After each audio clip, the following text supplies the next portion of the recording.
regular meeting. Today is Monday, June the 6th, and we are getting a delayed start, so I apologize for that. Before we get started, I would like to first recognize our superintendent, Mr. SAU. This will be his last meeting with the board for SAU 39, and we'll have some parting comments at the end, but it's also your last meeting. I'm going to start with comment 1 of 2. Member of the public, Ms. Gibson, I'm just going to ask that you speak up because there's no microphone in here and the owl is way up in the front. Gotcha. All right. Name is Marilyn Gibson, Maxwell Road. First of all, I want to give a shout out to Victoria Frucy. Victoria has been extremely supportive when it comes to answering questions that I've posed to her without any runaround. She's very direct, giving lots of details, specifically in curriculum. So thank you very much, Victoria. I also would like to give a shout out to Steve Chamberlain because he has given me prompt responses whenever I've looked for them. Maybe not all what I really wanted in the long run, because I can see myself like chasing my tail around, and I don't like that feeling. But we progressed when it came to trade schools. So I take every incremental progress as a win-win. So thank you very much. However, on the other hand, they have a couple of requests. Education is not equitable here in this district. And I think that's because of the fact that we have so many data analysis that comes out that sometimes can be very contradictory. And I'm speaking to specific areas, for example, math. See improvement in it. I think that we're chasing our tails. I'm going to suggest that I see a picture of, and I know this has been banned, but it was one of my favorite books, Little Black Sambo, chasing the tiger around the tree until the tiger turns into butter. So it's absolutely nothing. And that's what I feel like about math. I feel that introducing a lot of new books and a lot of new ways is just very, it doesn't have any end result that looks great. We had a pilot last year, we have another pilot, we spend over $150,000 for resources and materials, and it hasn't proven anything yet. So I don't see any data from outside of this district where that's going to improve and when. I also asked for some material about the Sauvignon High School curriculum, and Steve was great. I got it. I'm going to go through it, comb it right through it during the summer. I've already read some of the resources. They're really great, but I've not found that from the Amherst School District, which is basically Wilkins, Hartford Wilkins. And I'm very disappointed with that, even though Victoria has been pushing for it. It's what I've seen so far is it's very thin. It doesn't have everything that I got from the high school, which was very thick, very detailed with lots of explanation. So I suggest whoever comes to be the interim curriculum coordinator that I will be bugging the other hell out of you. Put it bluntly, right? You all know me. I don't stop. However, it looks good. It does look good. And I think there's a lot that can come out of all the discussions. The last one I had is communication. I'm still disappointed in communication. That sign over at Sauvignon High School, it burns me. The reason why is it's electronic. It doesn't have the details on it that would be nice. It has the titles and that's it. Everything's electronic. Why? We have so many people that live in this Amherst town that don't, and news doesn't go home to them. So I want paper. I still think paper and snail mail is the best for those people. And that's the group of people that I'm concerned about. Also with the senior population. Yeah, I got it. Thank you. So anyways, those are my topics that I will be continuing with. And I'd like to say that my health has gotten better over the last several months. So that's why I'm here tonight. So thank you very much to those of you who I applaud. Hi, thank you. I Thank you. appreciate the time. Thank you. Any other members of the public like to address the board? Seeing none, let's move on to our consent agenda.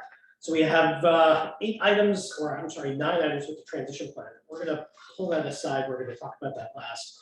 But we'll go down one by one to see if there's any comments that need to be made, and then we'll do one bundle approval. So consent agenda item number 1. Number 2. Number 3. Number 4. Yeah, 4. What's that, Chuck? What is it? Oh,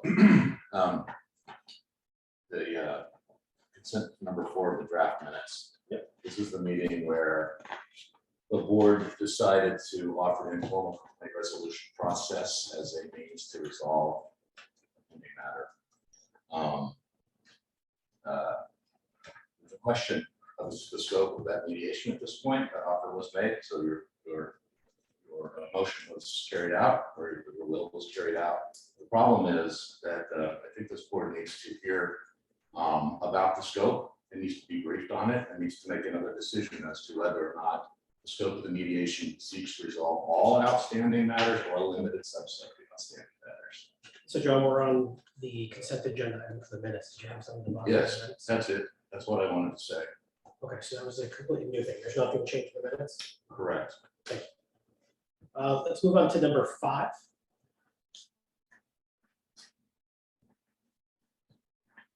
Number 6. I don't know that this is, I don't know where this comes in or when we discuss this, but since it's in these minutes, I'm gonna raise it.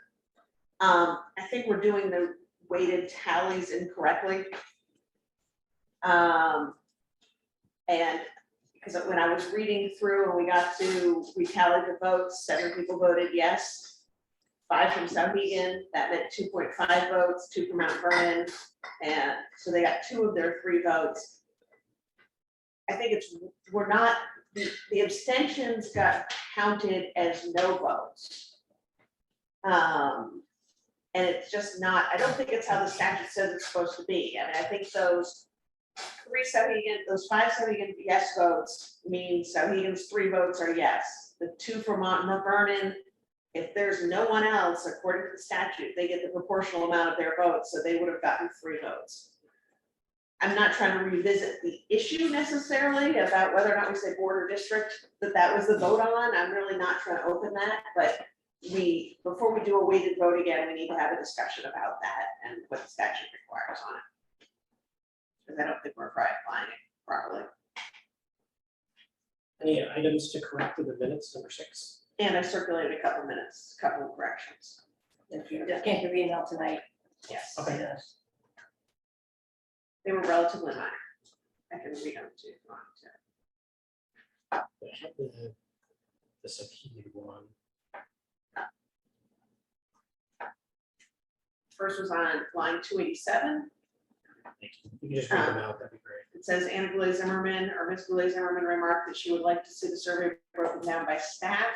I just changed it to say Ms. Goulet Zimmerman remarked that she'd like to see the staff survey responses broken down by school. I wasn't saying like, I just want to be clear, we're not saying what did each individual staff, just looking for trends, like did the staff at the high school.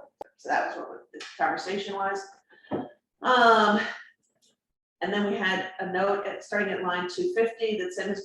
Zimmerman commented there are a lot of things that make sense. She asked if the buses were full.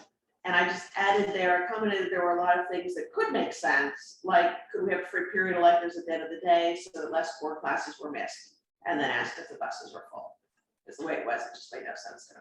I hope everyone else is reading their parts carefully because I haven't memorized what all of you said, so I haven't been doing these same corrections for everyone else. But those were the 2 I had for mine. Today, did you get that? And I emailed it. So number 6 is as of today. Any other things with number 6? Number 7, enrollment report. Question. I know I've asked before, I don't know if Mike can just send, but I noticed to me this is an odd thing that we lost, I'll say lost, 4 seniors during the year, particularly, which seems like it happened March. February, March timeframe. I'm just curious if I could get an update on where they went. It seems unusual that we would. Happy to follow up with loss. Maybe we just love them, just kidding. Yeah, I know. Thank you. Any other issues, number 7? All right, number 8, facilities report. All right, so let's go down to the transition plan update. Mr. Chairman, if I could just ask that you just address that in a little bit more of a formal presentation, just in terms of the things that you had updated in the memo, so everyone's on the same page. Sure, happy to. So just to follow up, at the first draft was presented at a previous meeting, and the board requested a little bit, just more work done on really 2 areas. This current position, what would the transition to an interim curriculum position, and then also a little bit more just on Adam, how Adam's and the SAU staff and the district staff will continue on collaboration. So I'm sure many of you know, there really isn't someone better in the state regarding planning and training for student safety than Adam. It's a true passion of his, and so I have lots to learn, and Adam is graciously will support that, and he has 2-year plans and everything projected for this district, so that transition will be purposeful and deliberate. And again, his knowledge, both as the BA as well as the superintendent, will be very critical in our next iteration of the budget planning and preparation, as well as his knowledge. So there'll be lots of work there with continued work with Amy, with the next business administrator, and as well as the interim soup. And in addition, facility planning as well has been a real passion and connection of all his work. I had a chance, he shared with me recently, the whole 2019 work, so I want to make sure I continue and honor his work there. Also, we're heading into 2 negotiations. Again, he has a unique set of skills and background, both his work as business administrator and superintendent. He will be integral in some negotiation planning and costing, as well as some work there. And he is graciously has relationships with current staff, and I really do think his view can really serve as a mentorship for district and building administrators. So, but this is in addition to what was presented in my original. Adam and I will be meeting every week. He's on call, but we'll also be meeting every week and in this time. So it is his priority to make sure he supports this district and the staff as much as possible as he can. It's also my share those priorities. I feel very good about transitioning in these 5 areas deliberately and purposeful, as well as what I presented in the previous memorandum about our steady work and connections. I think, is it tomorrow we're going on a field trip? Yes. Or Wednesday. Tomorrow's not Tuesday. And Wednesday we're going on a field trip. He's taking me around to introduce all the public officials and things like that. So he's gracious with that. But I look forward to going on a field trip tomorrow, and feel very good about where we are to make sure that the district gets great value, that I personally, professionally get great value, and Adam is steadfast in ensuring that value continues. I feel very confident that he will continue to make a difference through his contractual agreement with SAU 3. Yeah, is that right? Perfect. Any questions? Ms. Glazer? Can you talk to us a little bit about this reference to an interim curriculum position due to your move from your superintendent position, from your assistant superintendent position to the interim superintendent position? Sure. So right currently it's Christine, the assistant superintendent, elementary assistant superintendent, secretary, and superintendent. And later on in the board agenda, there'll be some financial discussions related to this position. So this currently was budgeted as 3 positions. And so my moving to this interim superintendent position has opened this position, but for a variety of reasons, we'll talk about non-public. On the board support of how much funding that position will have, this will have to do with how much time that position has. So there'll be 2 main goals for this position, and Christine's background, I appreciate her work on this. We've been very collaborative on this. So the 2 significant lump sum projects will be continuing to support curriculum and monitoring. Christine is incredibly has the ability as a superpower of multitasking, something that I don't share as much, but with this position, we'll continue to work on curriculum planning as well as supporting mostly revision. Christine and I are really strong. She's really strong, and I'm a good Robin to Batman on this. But we're going to be we're really good about beginning the plan, and we can develop templates and things that we can use that part-time position to support the grant process. Okay, so it's not a full-time position. It will not. Okay, thank you. No, and I apologize if it is not a full-time.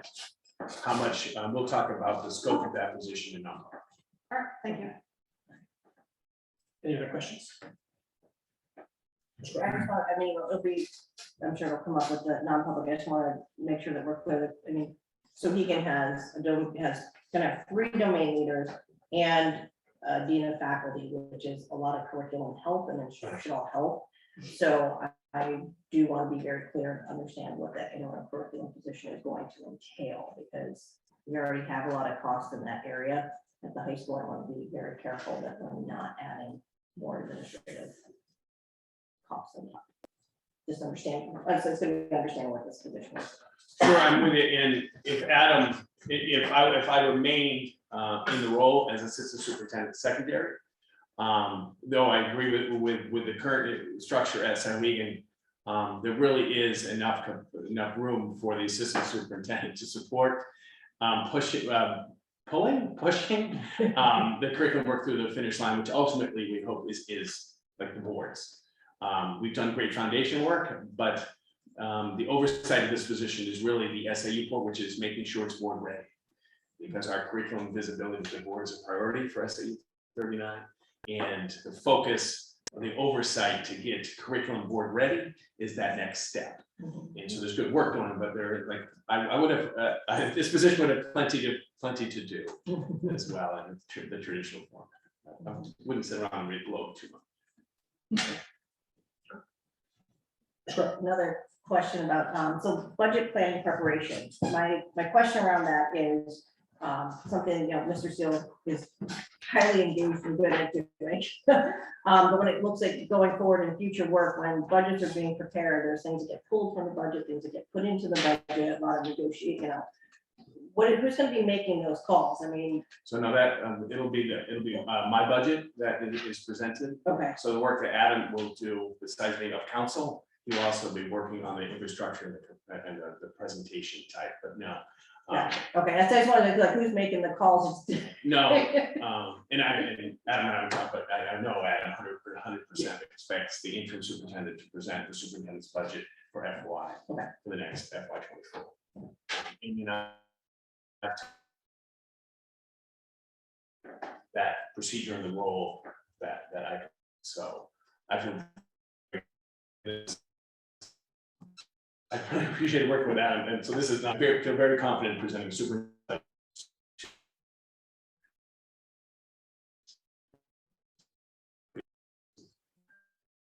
Great. Any more questions?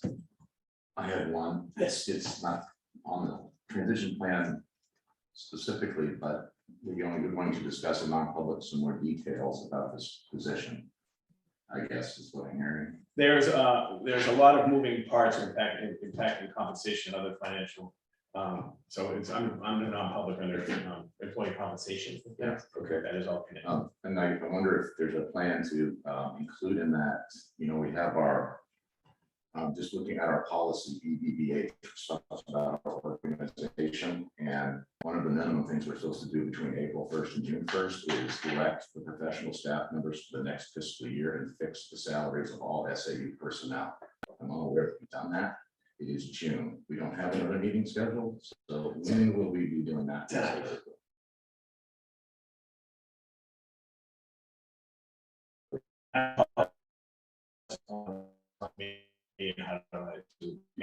Yes, you'll be seeing that is on. No worries. I'm glad to hear that we don't have to schedule another meeting to do it. No, we'll be ready to do that. Awesome. Thanks. I do apologize. No worries. Any more questions? Seeing none, let's go ahead and do a motion to approve as amended consent agendas items 1 through 9. So moved. Thank you, Mr. Mayor. I would like to abstain from number 4. That's okay to vote on that separately, but. Okay, so I would like let's, to vote in support of everything else. Would you modify your motion to approve 1, 2, 3, 5, 6, 7, and 8? None? Yes, I will. Thank you. Second by Ms. Goulet Zimmerman. Seeing no discussion, let's call the vote. All in favor, please. Great. That passes. Let's do a motion to approve consent agenda item number 4. Move to approve consent agenda item number 4. Thank you, Mr. Reed. Second by Mr. Gothier. Any discussion? All in favor, please. Raise your- Yes.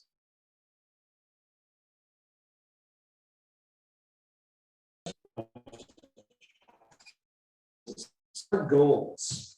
So board goals are going to be a complicated topic because we've got some pretty cool retreats actually coming up. And this body setting a goal, the original plan was to actually do one global retreat where we would all meet in the morning as a collective group based on Mr. Steele's presentation to us back in March. And then do individual board retreats in the afternoon. That is now no longer going to happen. We're now having individual board retreats where individual boards will go ahead and function and formulate their own goals. So would you guys like to address sort of the thought process now about we're going to come up with these board goals after individual boards discuss theirs, what they want to work on, and then bring a broader conversation to this body after each individual board has a more detailed conversation about what they find important to them, and more importantly, bring it to the district as a whole.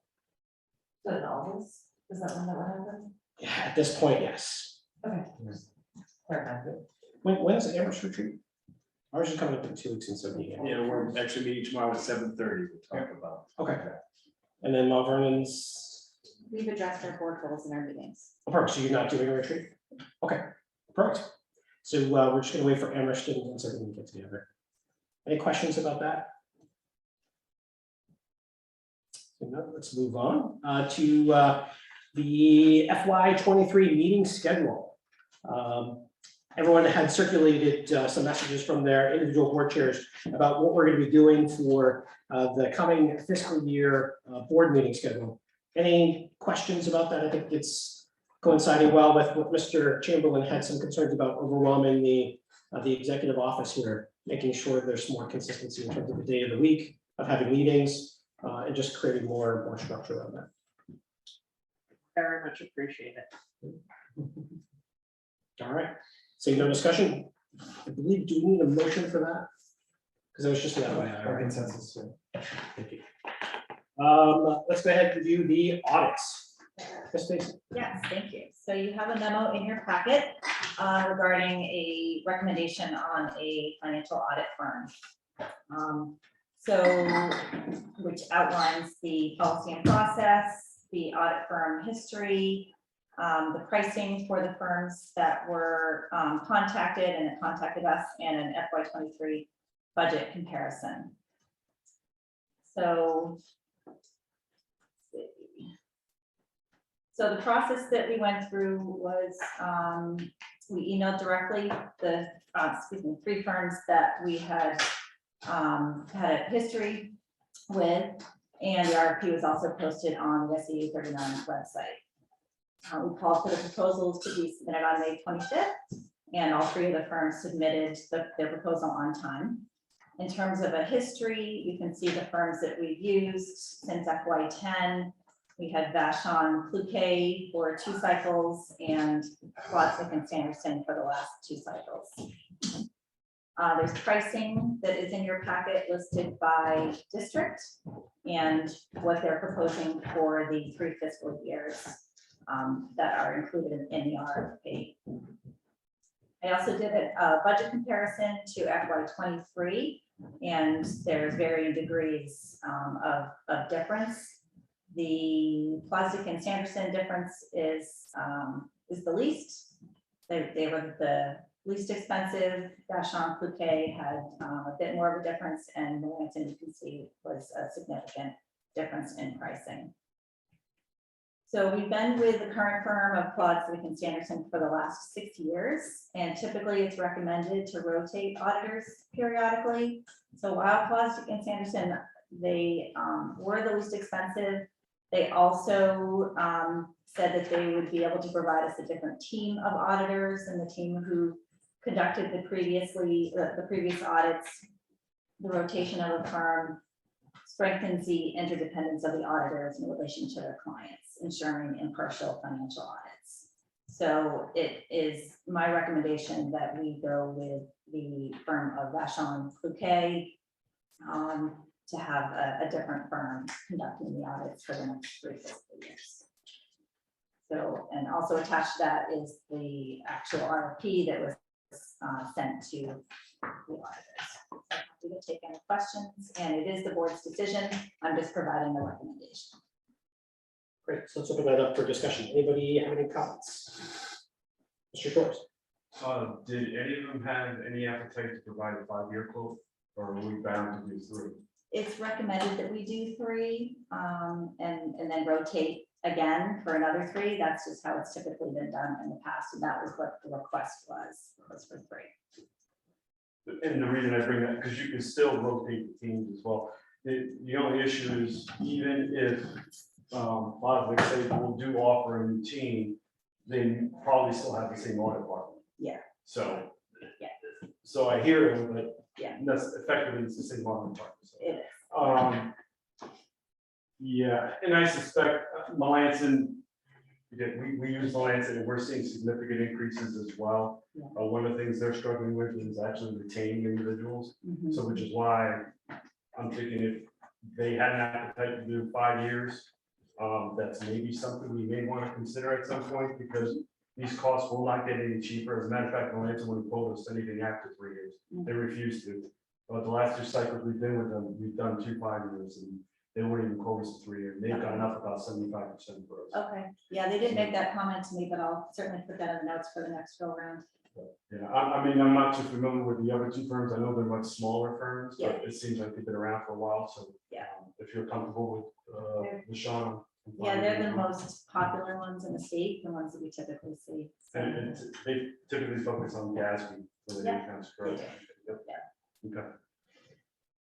Any other questions? Right, seeing none, so I believe there's a recommendation to have a motion to approve the firm of Vachon Fouquet and Company PC to conduct the fiscal year 2022 through 2024 audits for SAU 39, the Amherst, Mount Vernon, and St. Albans school districts. I'll make that motion. Thank you, Mr. Pearson. Second by Mr. Glover. Any discussion? Just to say thank you. I agree with your recommendation. It seems sensible to me. Can I just make one quick comment? Yeah, I mean, a lot of times, like George said, they'll keep the same partner. They also rely on prior work, so it's good to rotate and have a whole new fresh set of eyes, especially when you're talking about governmental audits, so. Great, so no additional discussion. Let's go ahead and call the vote. All in favor, please raise your hands. Great, that passes unanimously. Thank you.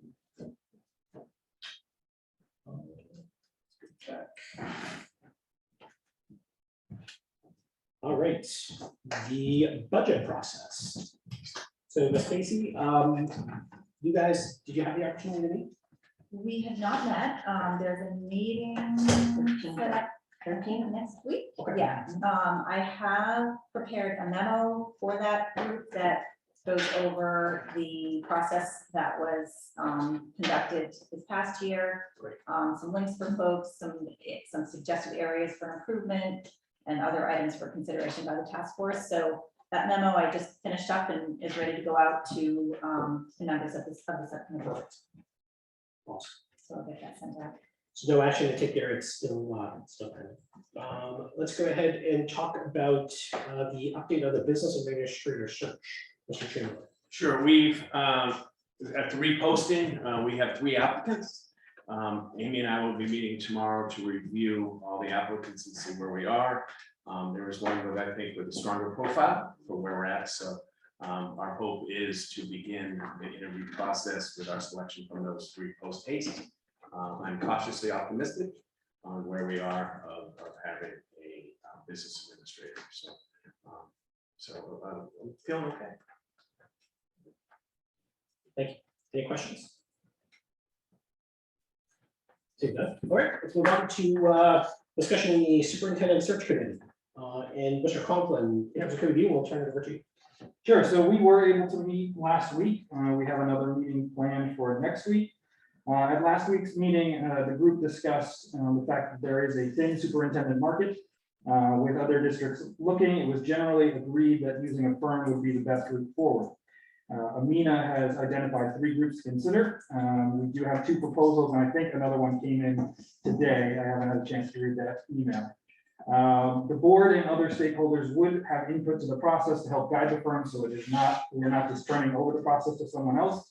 The estimated cost is a little over 10K. We do have money set aside in the SAU budget to pay for this cost. I'm sure generally the group is happy to take questions. It was probably a 20 or 30-minute meeting. But if the SAU board has questions, we're happy to take those.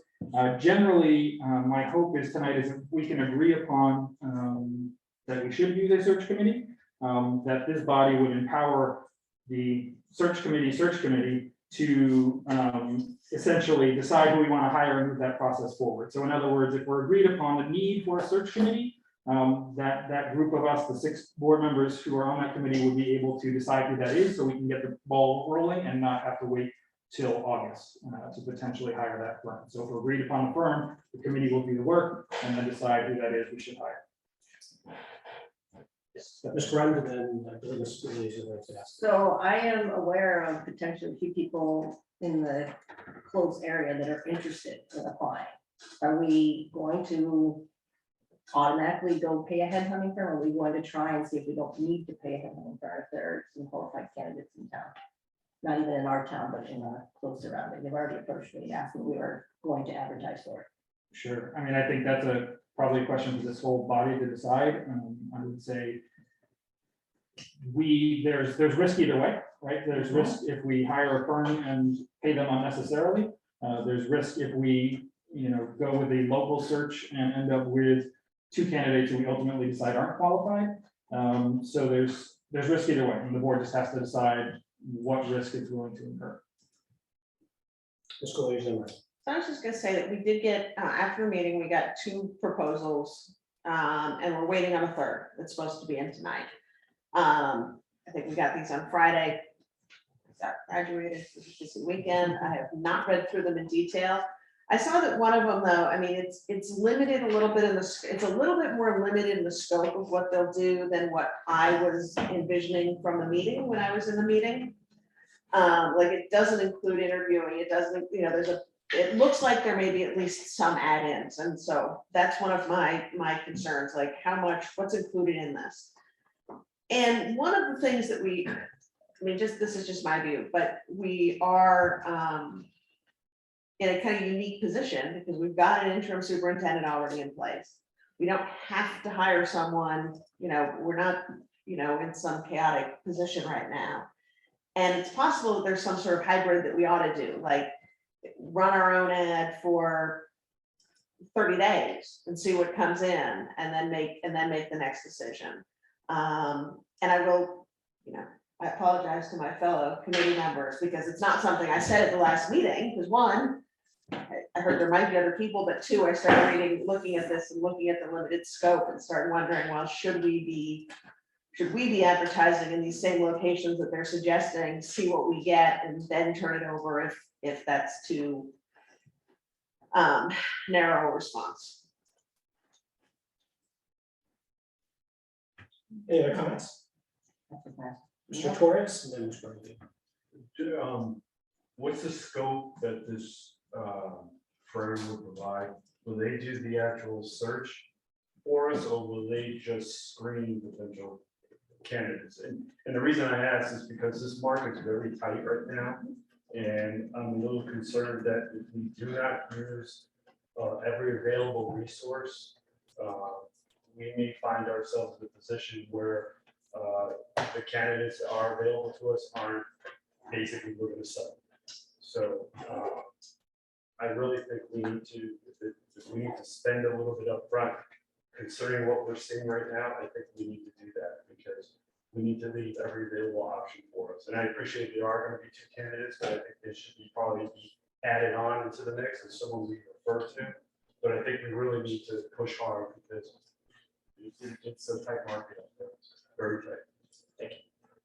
Mr. Cochran, did you want to respond to that in terms of what the scope is? Or I think Amina or someone like Mr. Laserman said, sort of, we had the process, we all sort of talked about it, agreed, but then we sort of just got the information and probably none of us have had a chance to fully review what that is. I would say, as a committee, I think we would all seek, like, if we decided, if we had our next meeting next week and we all said, the scope isn't really what we're thinking, then I don't think any of us would recommend moving forward with a committee if we felt like we weren't getting any value. So I think it's a balance, and it's whether or not, if we don't empower this committee to act, then essentially we will automatically be waiting till August. And in that case, I would say, sure, let's run an internal search until August, until we can come back and talk about it. But it's just a question of, to George's point, how long are we going to wait? What is that? Where's that balance of, should we wait? Should we not? And we do have time, but maybe we find the best candidates now, when people are freer to potentially have more time to make their decisions. I don't know. Mr. Vick. So one of the options that can be discussed in the committee is to not, to do the hybrid, or to go a local search, or our own search for a period of time. So that can be an option. Ms.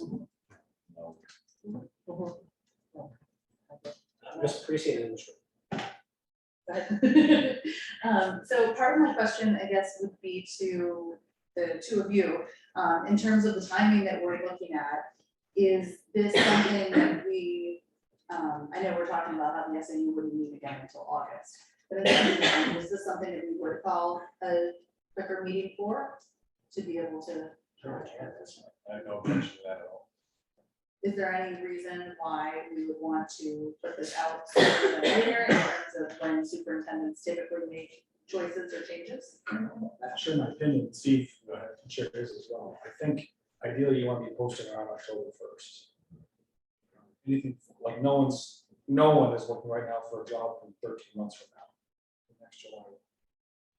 October 1st is when people have decided, usually a lot of contracts have their notice clause on whether you're getting non-renewed or super 6, 8, 9 month notice. And so October is right around when people with the qualified candidates that we really probably want, I started to look for their next gig for the following July 1st. That's what I agree, maybe September 15th, but not early September 5th, but October was great. I agree with that. Mr.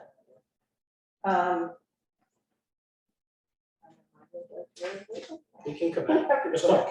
So I want to, from my understanding of reading this, and I was late to the meeting, so I made this earlier first, so please correct me where I'm wrong. But my understanding of part of hiring firm is not just posting jobs, like they actually are soliciting applications from people who may not be actively on a job market, which is really the benefit, because they're taking the characteristics that they're asking for, they're actively seeking out candidates. And where we may have local candidates interested, there's a difference between interested, actually applying, actually qualified, and then going through the process of hearing more about the job description and still being interested. By the time you've committed through that process and gone through all those candidates, we may have missed our window to really solicit the potential candidates who may not have been actively looking for positions, but we could have looped into the search process. So that's just my suggestion of why I would consider a hybrid approach at the minimum, but I would not delay bringing in a recruiter in this way. Back to Ms. Clark. So the search committee, I just want to, I'm gonna channel Sauvignon. Community. The search committee cannot just be school board members. It needs to be parents, it needs to be students, it needs to be faculty. So when we get to the point, I don't know what the search firm, if they're gonna be the only ones that search, if they're the only one, or however you've got, even solicit, what are you looking for in a superintendent? It needs to be solicited from the community. Story. It's gonna be. Mr. Conner. Yeah, so that was discussed at our meeting, the fact that any firm would be seeking advice from stakeholders at various times. From what I'm hearing, and the other committee members can chime in, it seems like we have a little bit of time and we can call another meeting if we decide, you know what, we got the right people to do this and we want to make it happen, we can call another meeting and make it happen. So I'm comfortable if other people are just saying, all right, let's have our meeting next week, and if we decide we need a July quick meeting to approve that person, we can. For that group, we can. Or we wait and we see where we go. Mr. Lyons. So I'm gonna direct to you, Josh. Do we know what the lead time is for these firms? Like, I mean, we can't just instantly say to them, yes, we're ready, and have them be ready. But we can say that September 1st and have them ready to go September 15th. Correct. So how long does a firm need to work with stakeholders to figure out what the message is going to be? And I think that's a good question for our meeting next week. And I would say that we will push on that to better figure out from Amina, who's probably had more experience actually conducting these kind of searches than any of us have, to like, is it best to hire someone in July? Then we will probably try to call a meeting so we can make it happen. If it doesn't matter, then we'll have that meeting in August and make it happen then. Thanks. Sure. And in the meantime, will we post the opening and see what local may apply, or are we gonna do nothing in the meantime? Just a question. I don't know that I thought on that really. Really getting out the need, we need a superintendent. We know this is true. So why would we post that need today?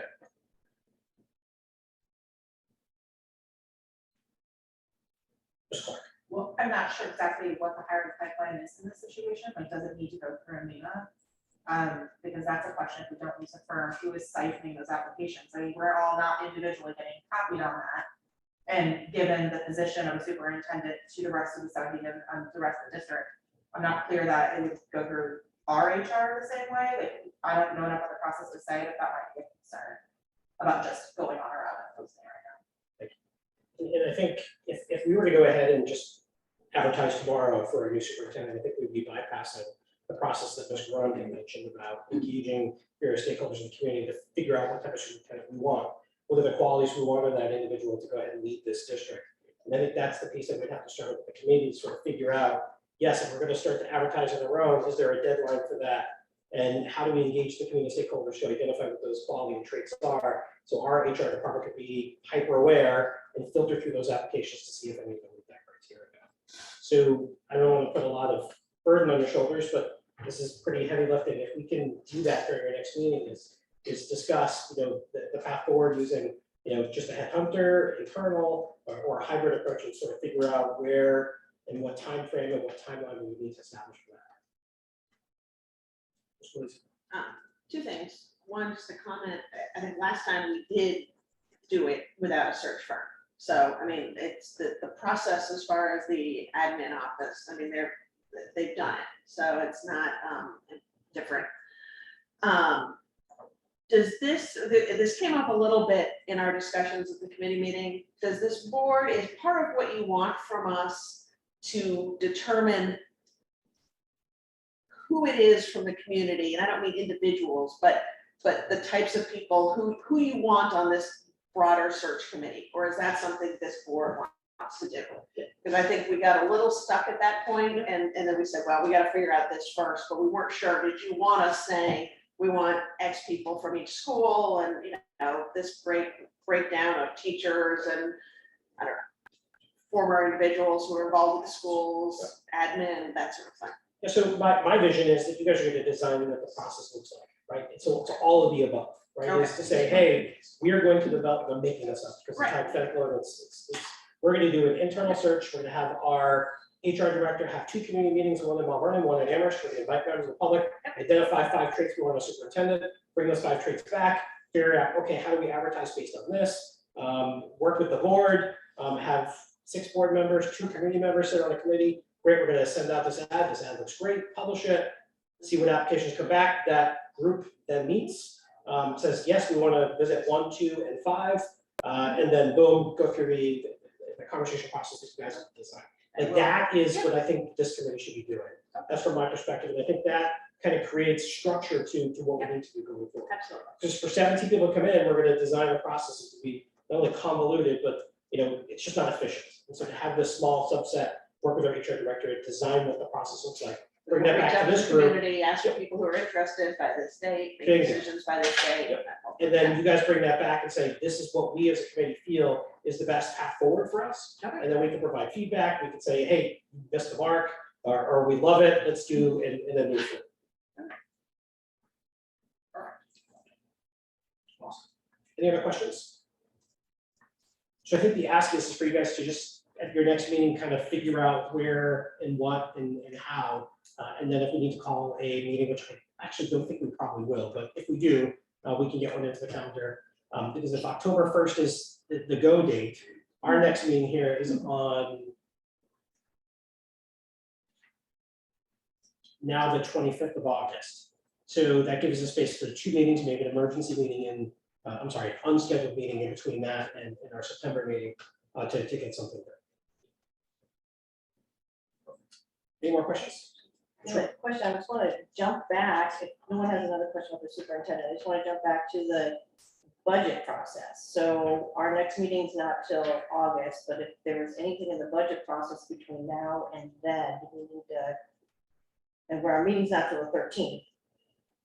There's nothing to clear, there's no board meeting to clear any process with the board until the budget process is already happening, right? So, So, timing of a meeting. Amy, is there anything in the budget process memo that you think is going to change anything that's being done between, let's say, July 1 and when our next SAU board meeting is? So is there any changes to the process that we would suggest? To the SAU budget process. Yeah, yeah, Which wouldn't start until the fall. but you're putting the budget, the whole budget together now. Is there anything in that budget, even building process that would change, or you're just talking? so like the solicitation of community members to involve, we would typically do during Right. September anyway, right? So you're just talking, so you're talking about, I'm sorry, building the budget, so there's nothing that's gonna change in building the budget process, it's just gonna be once the budget is presented and the process is reviewed. Okay, that's just want to clarify. Awesome. Any other questions about this? I think we can move on from that perspective. We have a non-public, but I'm gonna ask for a motion to open up one more public comment period because it's omitted from the agenda that I'm looking at right here. Motion from Mr. Conklin, second by Ms. Grimes. All in favor of having a second public comment period? Great, that passed unanimous. Let's open up a public comment period 2 of 2. See done. Great. Before we go into non-public, I want to recognize Mr. Steele as his last meeting. I want to thank you for your partnership over the last 15 years of tenure, both as business administrator and as superintendent. I know you put a lot of effort and work in partnering with the 17 members in this board throughout your tenure, and it's appreciated by me. And I wish you sincere luck in the future, and please let us know if you need it. Thank you. Appreciate you all. Thank you. Let's do a motion for non-public. Make a motion to go non-public. Non-public Under first. RSA 91A3, is this right, correct, 2C? Yep. Thank you. Second by Mr. Torres in the back. Roll call vote, starting with Mr. Torres. Or yes. Ms. Grant. Brown, yes. Liz Zimmerman, yes. Conklin, yes. Teresa, yes. White, yes. Yes. Third. Lawrence, yes. Glover, yes. Yes. Awesome. We're now in non-public. Only 20 minutes over.